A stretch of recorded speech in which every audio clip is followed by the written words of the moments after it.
Welcome to Not Milk Never Milk. Subscribe if you're lactose intolerant. You start by confirming prerequisites. Zktime 5.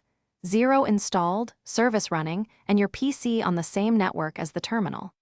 Next, power the ZK Tico unit and plug an Ethernet cable to your switch.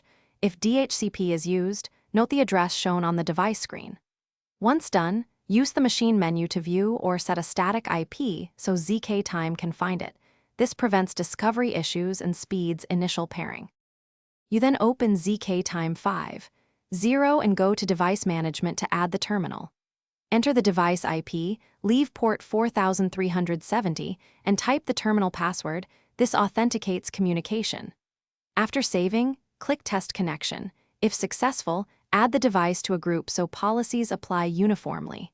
Make sure to synchronize time immediately.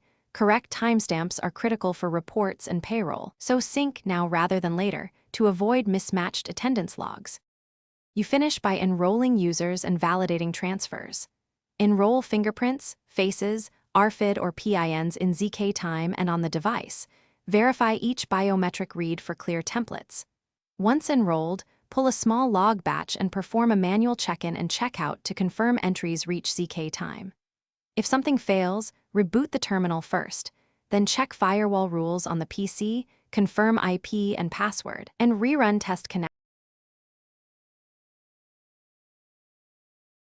Thanks for watching. If this was helpful, leave a like and consider subscribing. See you next time.